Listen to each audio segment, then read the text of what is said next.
Buenos días, mi nombre es Tatiana Rivera, estudiante de psicología, y estoy reunida con Luisa Borges, antropóloga. El día de hoy vamos a hablar sobre la población indígena de los Nucar. Buenas tardes, Luisa. Buenas tardes. ¿Cómo estás? Muy bien, gracias.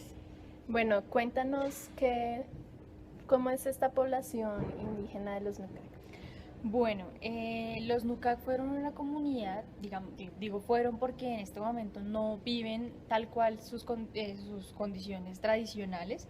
En este momento los indígenas pues viven en un territorio que no es el suyo, en unas condiciones que no son las propias y bueno, pues tienen una condición de pobreza bastante alta.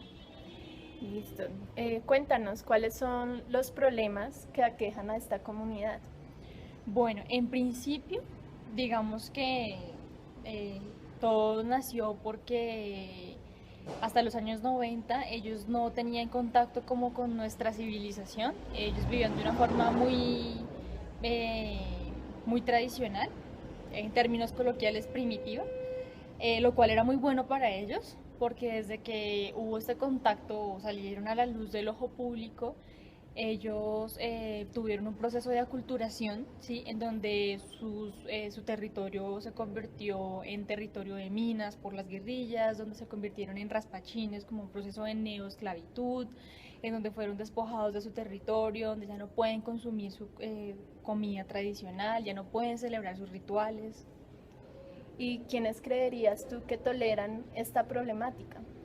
Yo creo que todos nosotros que no sabemos quiénes son los Nucac, que no conocemos la geografía amazónica, la geografía en general de Colombia, donde no conocemos nuestra variedad de culturas, de lenguajes, de tradiciones, y el hecho de no conocerlos nos hace, digamos, un poco cómplices porque no conocemos nuestros derechos, los derechos de los demás, y en esa medida no sabemos tampoco cómo protegerlos ni defenderlos.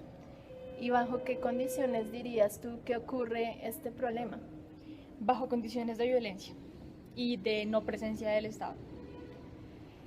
¿Qué consecuencias negativas consideras principales en esta problemática?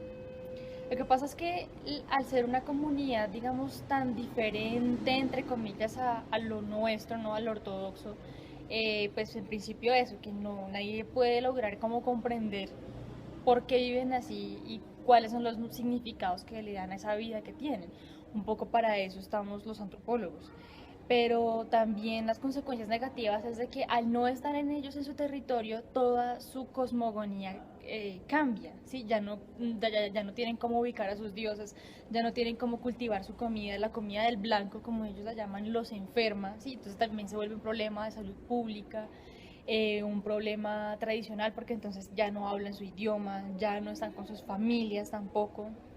Entonces es un cambio constante que entre más pasa el tiempo, pues como todo ser humano se tiene que adaptar a las nuevas condiciones, pero pues no, o sea, la aculturación no es propiamente mala. Todas las sociedades en todo el mundo se actualizan constantemente, se están adaptando al medio, pero sí es malo en el sentido en el cuando entra el factor de la violencia, ¿sí? Y de la indiferencia a jugar en esta realidad. ¿Con qué recursos puede contar esta comunidad? Recursos, digamos que recursos los tiene, entre comillas, porque pues digamos, en este caso creo que es la alcaldía de Fusagasugá la que provee alimento para estas comunidades, sobre todo para los niños, algún tipo de atención médica, pero como es sabido, pues no es la de ellos, sí, o sea, yo creo que también las cosas funcionan en la medida en que uno cree que funcionan. Si un indígena no cree que la medicina del médico occidental funciona, pues para ellos al contrario los va a enfermar.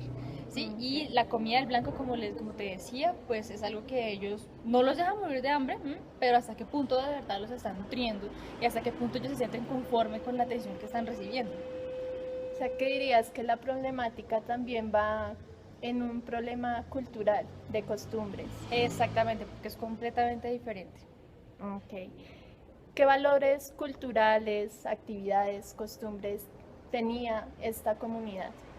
Pues era una comunidad seminómada que se desplazaba cada cierto tiempo durante el territorio amazónico y digamos que un poco lo que aprovechó actores de la violencia fueron estos, que habían territorios que se consideraban baldíos, entonces los ocupaban minándolas, haciendo campamentos de laboratorios de coca, en fin. También la pintura corporal, sobre todo con el achiote, entonces me machacan este fruto y se pintan el cuerpo, modificaciones corporales también por cuestión mitológica, pero también estética, y una vida muy armónica con el medio ambiente. Que en teoría se ha perdido. Se podría decir que se ha perdido, sí. Bueno, Luisa, muchas gracias por tus conocimientos y tus aportes en esta entrevista. Bueno, espero que les sirva. Muchas gracias a ustedes.